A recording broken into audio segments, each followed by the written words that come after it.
hybrid sterile cross has been recognized for many centuries to be of value. As Erica mentioned from the Bible in Ezra, 245 mules were returned. And as you might recall, when King David announced his predecessor, he sent Solomon on a mule. So maybe we should highlight just what a mule actually is. A mule is the hybrid offspring of a female horse or a mare and a male donkey, properly called a jackass. Okay? Just to check your hybrid ass knowledge, how'd you do on the rest? So the mule, we just covered that. The horse, we know what a horse is. Equus is the name, the scientific name. Donkey, what's a donkey? Donkey. It is. Okay, donkey, jackass, ass, and burro. Donkeys. They're all in the ass. Yeah, they're all donkeys. Donkey is one name. Burro is the Spanish name. A lot of people think it's a small donkey, but it's basically the Spanish name. It's all the same thing. A jackass just happens to be the male of the donkey. The female, A politician you don't like. when I'm talking to the kids out at the museum, I usually tell them about, the jackass and all this and that, and they all get excited. And I say, now, if you hear your parents use that term for the guy who pulls out in front of them, you can tell them that's the improper use of the word. It's a male donkey, not the guy in front. Okay, also, so the female donkey is the Jenny or Jennet. Okay, those are female donkeys, as versus the jackass, which is the male donkey. And then you get into the Molly mule, which is a female mule. A horse mule is a male mule. A John mule is a male mule. Hybrid ass is a general term for all those combinations. There's lots of combinations besides horse and donkey. They also do zebras and other things. Z-donks, they call them. They're not as common. Did you just jump over Henny? Henny. Okay, what is a henny? Extra credit. Female donkey, male horse. Yes, nice job. So a female donkey and a male horse is how you get a henny. And there are people in Yamhill County that have that. A friend of mine out in Amity has a henny. They're generally a little more on the horse side, not quite as coveted as a mule. The stallion, you all know what that is, a male horse, and the mare is a female. Anything we missed on there? Okay, you guys are pretty well educated. Did you say what a hybrid ass is? A hybrid ass is basically the general term for a mule, Z-donk, those combinations, those are all hybrid ass. They use the ass and some other species to have a hybrid. And generally they're sterile. Where do ponies fit into all that? They're horses. They're just little horses. I mean, there's lots of different horses, Arabians, Clydesdales, and everything. Ponies are part of that. All right. Which one is sterile? I thought one of them couldn't breathe. Yeah. The mule, most all the hybrids are sterile. The mule is sterile. Now, there have been some instances. In the 40s, there was one called Blue Moon, where a mule had a foal. There was one in the 70s that's been documented as having a mule. And I can go into the reason they're sterile basically is the horse has 63 chromosomes and the donkey has 62. Therefore, the mule has 63, which is not an even number. And as you know from your biology, the chromosomes have to go in pairs. And if they don't line up, it doesn't happen. So it's very rare. It can happen, but it's very rare. All right. So why would someone talk about the superiority of mules anyway? Charlie said to me, superior to what? So let me explain a bit. Some excellent qualities of the horse are evident in the mule. Some desirable qualities of the donkey are passed on to the mule. And some qualities seem to be attributable only to what can be called hybrid vigor. My premise is that the mule outshines both the horse and the donkey.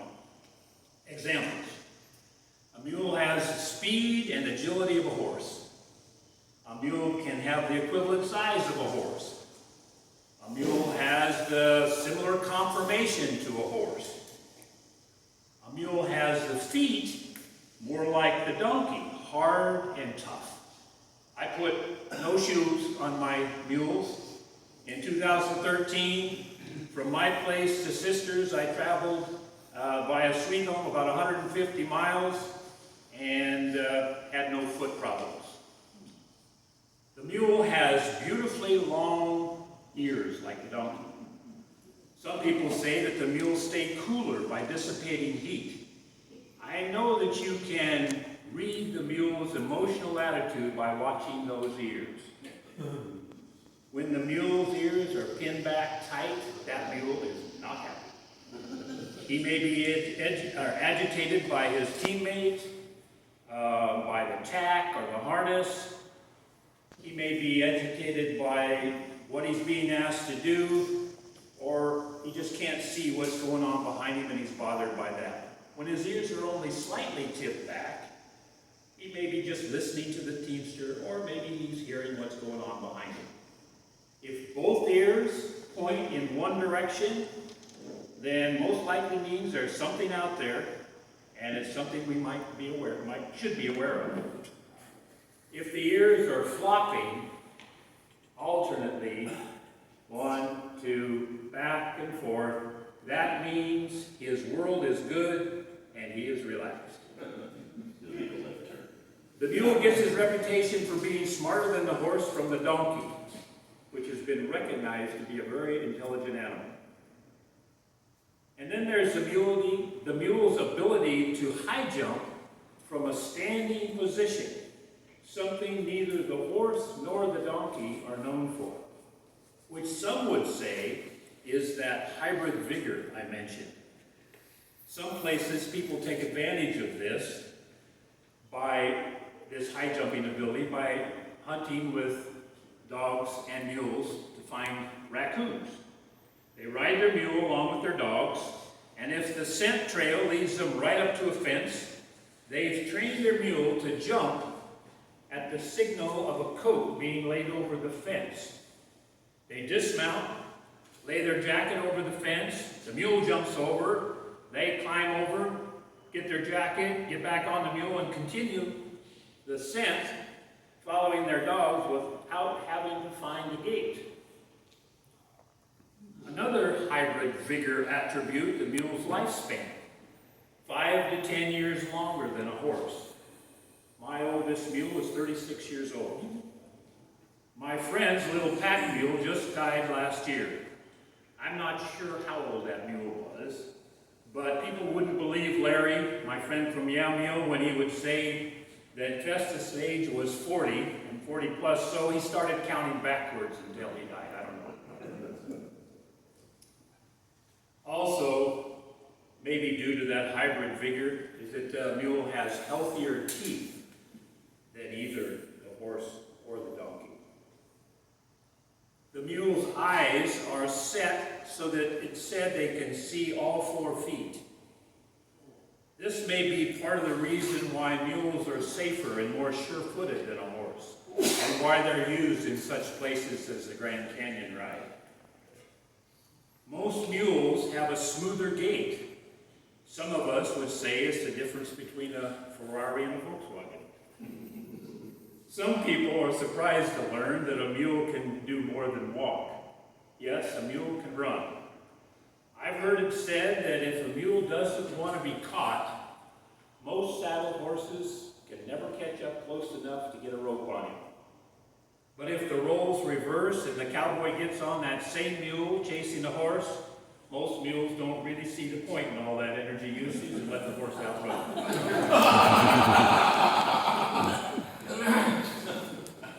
A mule sweats less than a horse, and related to that, they can go without water and food longer than a horse. I've seen that repeatedly on the wagon train while pulling a wagon along with teams of horses. Most mules are what we refer to as easy keepers. In other words, they don't take fancy food to stay in good shape. On the Oregon Trail, many oxen and horses died along the trail. but there is very little record of mules perishing. One reason given is that the mule, with their hybrid vigor, would search and roam to find food during the night or resting times, but the oxen especially just didn't seem to have the energy to scavenge for food and would therefore just get weak and die. But the mule would search and find and be ready to go the next day. A mule can continue to work longer, and in other words, has a higher endurance level than a horse. They get that from the donkey. You may know of the Arabian horses that they're known for their endurance. But in the long haul, the mule can outdo them. In 1976, the Great American Horse Race was set from New York to California. Arabians entered, but it was a mule that won. General Custer and Buffalo Bill Cody had a long-distance challenge race over some really rough country.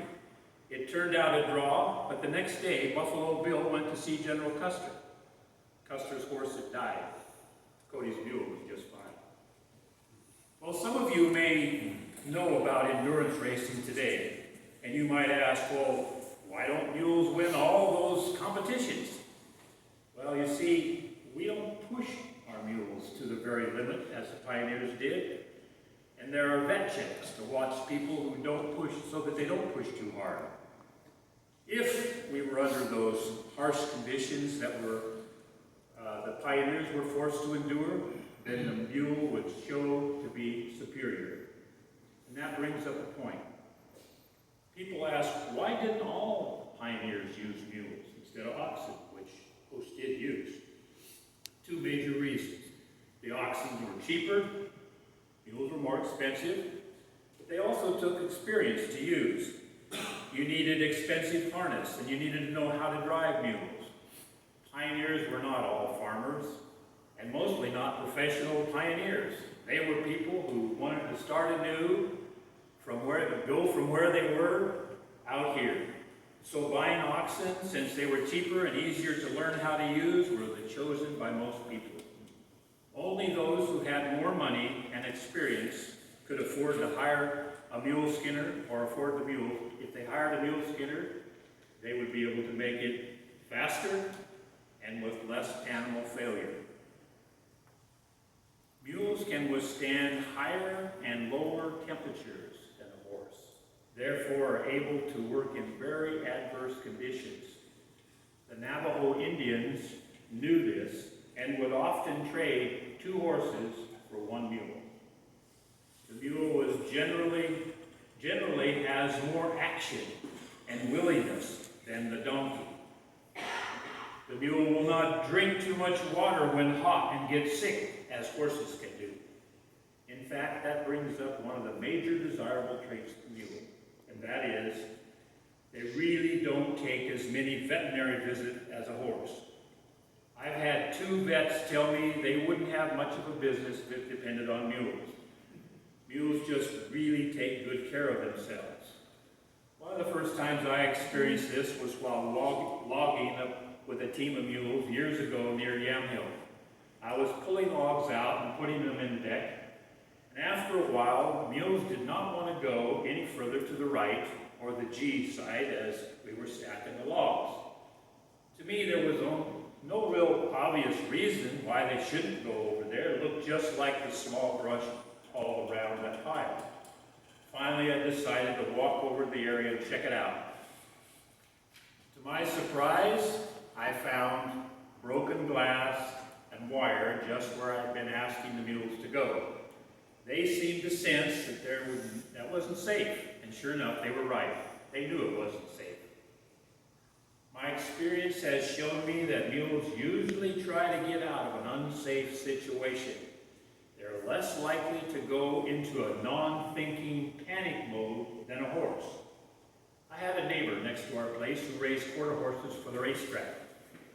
He called me more than once for help in rescuing one of his horses who had thrown themselves. In other words, they had gotten their feet caught in the fence by rolling towards the fence. I have never heard of that ever happening tangled up in a picket rope, and if startled by a person or a scary situation may get injured, but if left in a relaxed state, they will work patiently to figure out how to get loose, or they will wait for the caregiver to come help them out of their predicament.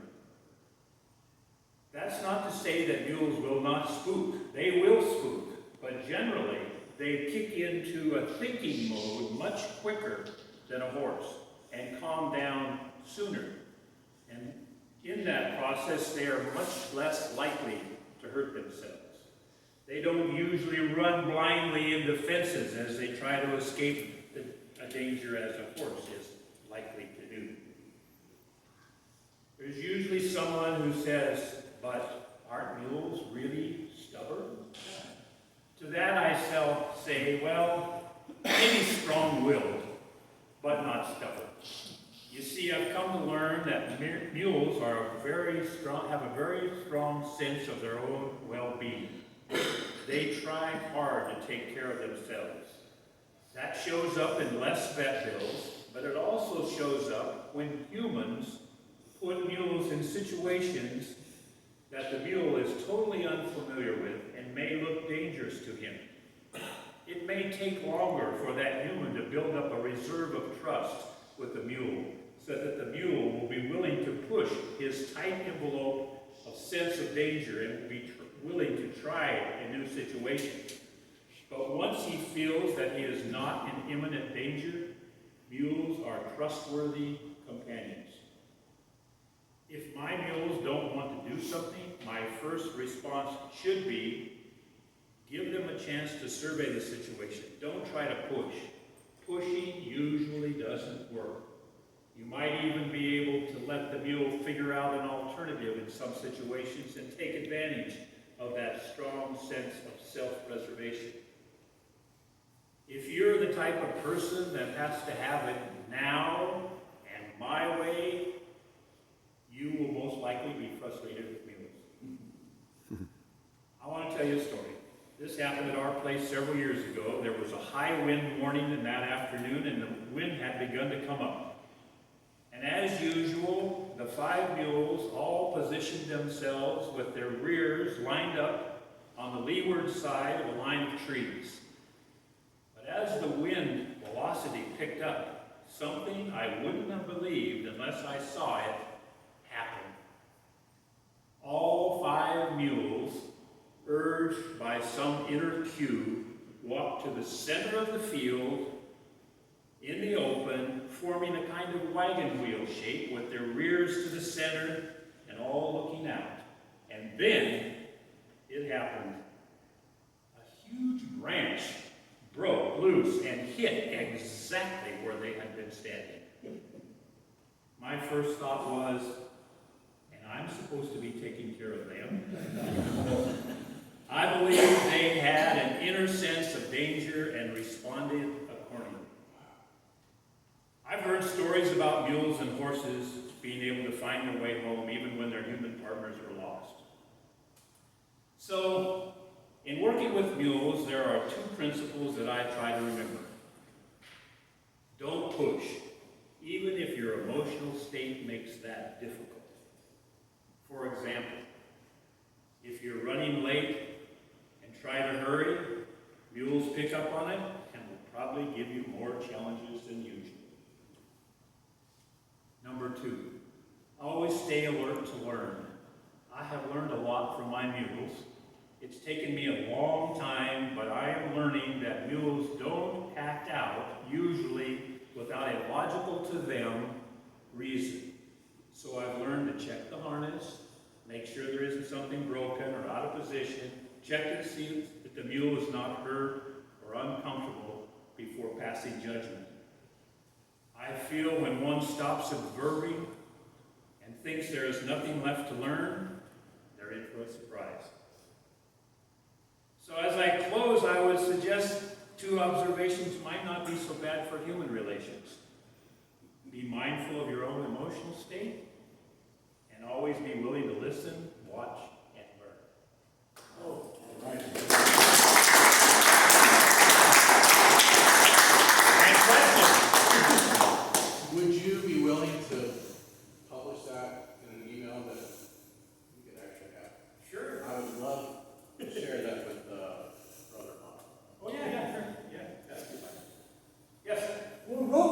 once out at Cowers Farm, and you had a pile of rocks. Yeah. What's fascinating, my granny, is you would toss them at the mule. Yeah. What's that background? So, mules are smart, okay? And if you got 4 or 6 mules, the first 2, they know you could come out and, you know, touch them with a stick or whatever if you needed to. The second 2 are pretty sure you won't, and the last 2, you know, he can do whatever he wants back there, but, you know, he can't get at us. So, what the mule skinners did, they had a box of rocks. And so they would say, Samuel, and they would put the rock in, touch him on the rear. They'd, oh, okay, yeah, okay, I know what you're doing. And they understand. After about 2 or 3 times of that, I mean, you're not hurting them, but you're saying, Samuel, you know you're not doing what you're supposed to be doing, right? And you touch him with that rock, and he's like, okay. And they're fine. So that's what they use. They use rocks, or my friend has a nice little leather pouch that he uses on the stagecoach. But when the mules are out there a ways, it's a way of getting at them without using a long bullwhip or something like that. I mean, they talk about, you know, the guys that drove oxen, they use long bullwhips that would crack the whip over the, and some of them were really good, you know, supposedly be able to take a fly off the ear if they needed to. I'm not that good with the whip, so, and I don't like the whip necessarily anyway, so, I don't really use the whip, so. Same idea, got their attention. Get their attention, yeah. Yeah. I'll expose some ignorance. I'm not sure what a mule skinner is. I don't know what that means. Mule Yeah, skinner. mule skinner. Yeah, so when we were in India, by the way, we weren't in India for 5 years straight. We were 2 years in India. We went 2 again and 1 again. Anyway, total 5 years. But I think maybe when Tad and the rest of the family were there in India, I called myself a mule skinner at the faculty meeting, you know, and I wore my Leatherman. And partly along, some of the staff came to me and said, do you really skin mules? Because they saw I carried a knife. I mean, I thought you liked mules. Why would you skin them? Part of what I've heard several explanations to how that term came about. You've heard of a cat skinner, a guy that runs the cat, you know, he's the guy that runs the cat up in the woods. The operator of, basically, is what that means. So a mule skinner is a person who knows and operates mules. Have you ever been involved with racing? I have raced a few times, yeah. I just played around in competitions and stuff. But they do race mules officially in California. In fact, I don't know if you guys have heard, you know, to get a mule, you always have to use a mare and a jackass, right? They're not, they're sterile, so you can't take mules. When we went to Nicaragua, David was with me, I met a guy that his dad raised mules, and I had taken a picture book of my mules and was using that because my language was really poor in Spanish. And so we were using the pictures, and he said, well, we heard that in America you can breed 2 mules and get another mule. I said, nope, you can't do it in America either. We tried it, we don't get any. Well, even when I was in Flagstaff, I had the canyon on, and so it seemed that the mules come up and down. It'd be interesting to see with the tourists, because the mules would go right to the edge of the trail. Yeah. It was a long ways down. Yeah. Now, if you think, I know they're sure-footed, but I'll cognizant maybe, or with the person on driving the mule train, they go right to the edge, and the tourists would be just horrible looking down there. Are they going to make us over? Yeah. I mean, They really have a good sense of where the feet are. I mean, it's amazing. They're really good with the feet. They will not, I mean, I'm sure there has been a mule that's, you know, gone down, but they're very, very sure-footed. I know what they're doing, yeah. Back in the 60s, I was involved with the summer camping program with American Baptist. We bought a string of donkeys that we use for taking young people into the backcountry. Oh, yeah. One of the things I discovered and heard, I didn't know the secrets actually, but about how sure-footed the donkey is and how the donkey responds calmly to a difficult situation. If the string of horses are going and one of the horses falls into a ditch or something, they just, Yeah. Flounder and, yeah. the donkey just lays there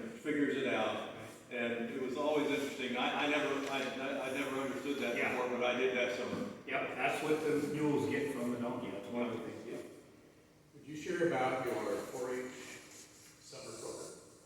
I go, there's a 4-H wagon train program started, 1983, started in Hillsboro. And 4-H statewide was looking for family programs that would get families out into the open air and an atmosphere of cooperation and using animals maybe. And so this guy whose dad had some draft horses, named Lyle Spichard, put together a 4-H wagon train. And I've been involved in that for 20 plus years. And we go in different places, sometimes on actual Oregon Trail. We go on the Barlow, which is authentically part of the Oregon Trail.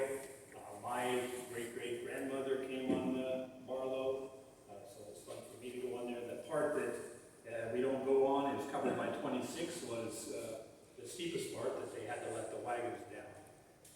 We go on what's called Little Laurel. Laurel Hill was where they had to take the animals off, wrap ropes around the trees and let the wagons down because it was a cliff basically. Highway 26 goes right over